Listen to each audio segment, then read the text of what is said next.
Hi, good morning guys. Good morning, good morning, good morning, good afternoon, good evening sa lahat ng taong nanonood. So ngayon, now I'm gonna show you how I'm gonna cook easy cooking of chicken feet adobo and back ribs together. So I'm gonna show you ano gisa-gisa no saute. So tipid sa oil. So this one here, I'm using the MP5 SALADMASTER cookware. So I put already here the onions, ginger, garlic. So next,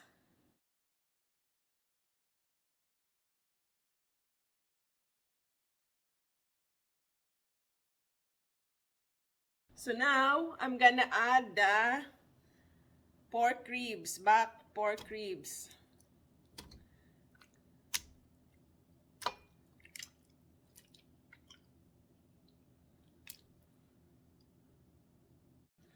Then on top, I'm gonna add the chicken feet.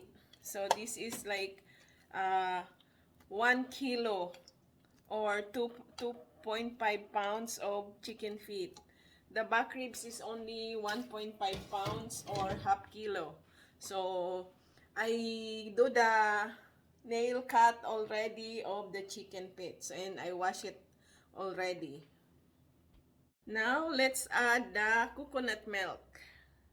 So this one is a coconut milk. And 1 can is not enough, so I'm adding another one more from here. Because I want it creamy and very delicious. That's why I'm adding a lot of coconut milk. So, but if you don't like too much coconut milk, so it's up to you. So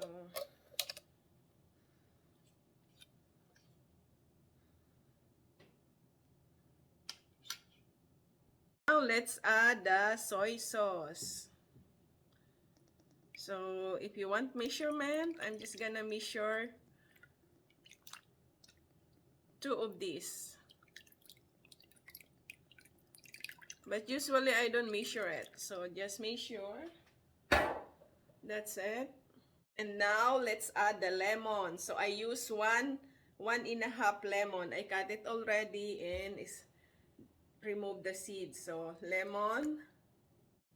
So let's add turmeric because turmeric is anti-inflammatory. It's good for your rheuma or arthritis. Even ginger also is good for your joint pains. So it's gonna have a nice color. Now let's add the black pepper.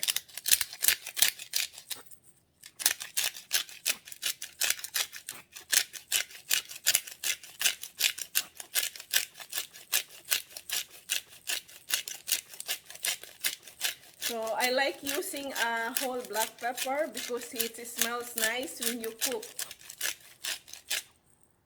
That's it. Now let's add the 2 very spicy hot chili pepper. We call it in Bicol sambalas. This is the small one, but it's very spicy. So 2 of them because I don't want too spicy. So let's close the lid and then isalpak na sa probe. So this is the probe. We're gonna set the time, the heat temperature to 450 degrees Fahrenheit. It's gonna be medium heat in your top stove.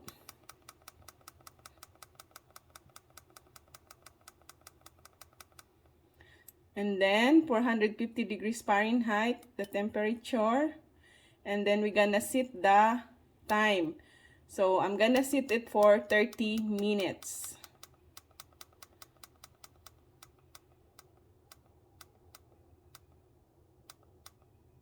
So 30 minutes. If you want 45 minutes or 1 hour, you can do that. If you want very soft your meat. Or maybe I'm gonna do it 45 minutes. So let's more timer. 45 minutes because I want it soft. But if you want just cooked, so 45 minutes. And then the temperature is 450 degrees Fahrenheit. And then, salpak mo na, attach here. There you go. So it's got, so just let it cook by itself. So after 10 minutes or 8 minutes, it's boiling already. So let's lower the temperature. So it's 450 degrees Fahrenheit right now. So let's lower it for 350. Because SALADMASTER cookware, when it's start boiling, even you low heat, it's still gonna boil. So it's 350 degrees Fahrenheit right now. So because you don't have to stir it all the time, because the cooking is from the bottom to the top is evenly, it's even the heat. So let's wait for another 30 minutes. So after 45 minutes, so remember I didn't stir it, I didn't saute, because using another oil is become toxic when you're cooking the food. So now the fruit is automatically turned off. You see guys, after 45 minutes. So let's check out. So this one, it's locked. So when you're gonna open, because it's locked, it keeps the food.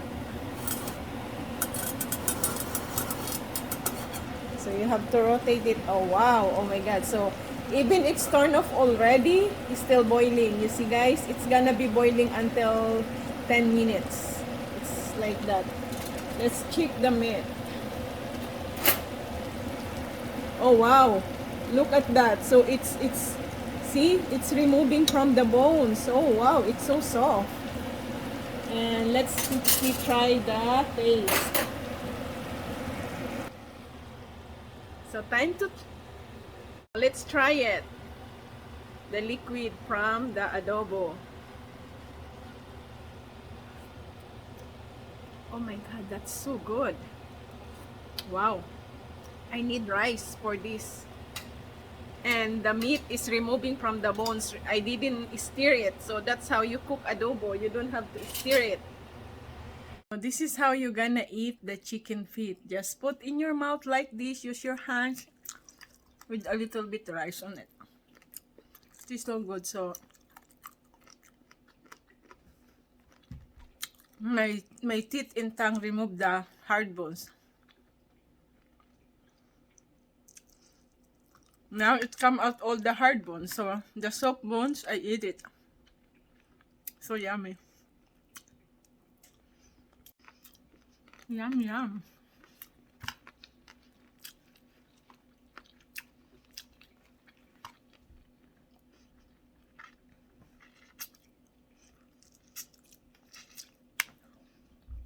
See, I'm past removing the bones. And this is the back ribs. It's so good, guys. If you're gonna try this, oh my god, you're gonna forget your name. Joke.